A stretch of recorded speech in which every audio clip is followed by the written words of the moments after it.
Saya hanya ingin mengingatkan satu hadis saja.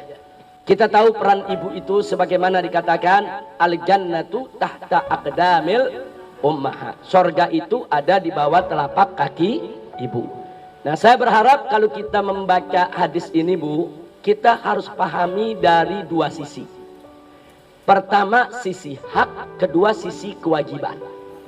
Jangan sampai ibu-ibu kalau baca hadis ini hanya terobsesi dengan haknya saja. Sorga itu ada di bawah telapak kaki ibu. Wah, berarti anak-anak harus taat kepada ibu, harus patuh kepada ibu. Pokoknya nggak bisa masuk sorga tanpa ridho ibu. Itu betul, itu tidak salah. Tapi jangan sampai ibu hanya terobsesi dengan masalah itu saja. Itu namanya hanya terobsesi dengan hak ibu yang harus ditaati, hak ibu yang harus dicintai. Tapi jangan lupa, hadis itu juga mengandung kewajiban ibu-ibu.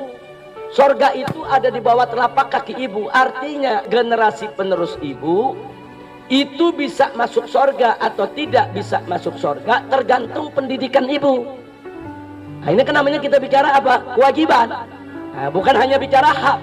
Jadi kalau sampai ada anak-anak kita yang masuk neraka jahanam, na'udzubillah min dzalik, karena kesalahan ibunya yang tidak mendidik, tentu itu juga akan menjadi kecelakaan buat si ibu tadi. Itu akan merupakan kerugian buat si ibu tadi.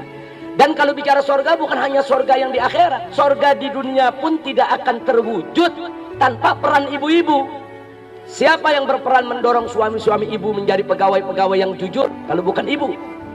Siapa yang mendorong anak-anak ibu ini untuk menjadi pemimpin-pemimpin yang baik di masa depan kalau bukan ibu? Sebaliknya, berapa banyak laki-laki yang menjadi pegawai akhirnya terpaksa korupsi justru gara-gara dorongan ibu.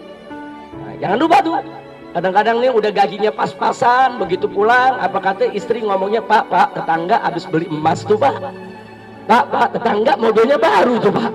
Nah, ini tiap hari dorong-dorong begitu, akhirnya begitu masuk kantor ada kesempatan, nah kapan lagi? Nah, tujuan dia mau nyenangin istri, tapi akhirnya dia terjebak di dalam perbuatan yang diharamkan oleh Allah Subhanahu wa ta'ala. Makanya peran ibu itu besar, bosan. Peran ibu itu besar. Bagaimana ibu mendorong suami ibu menjadi pegawai yang jujur atau sebaliknya?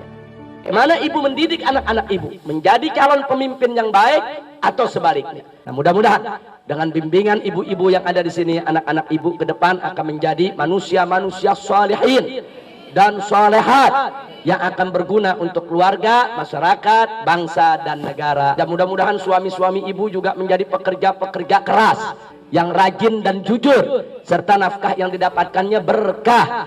Dan mudah-mudahan keluarga ibu semua senantiasa harmonis, dibukakan segala kemudahan oleh Allah Subhanahu wa ta'ala. Amin ya rabbal alamin.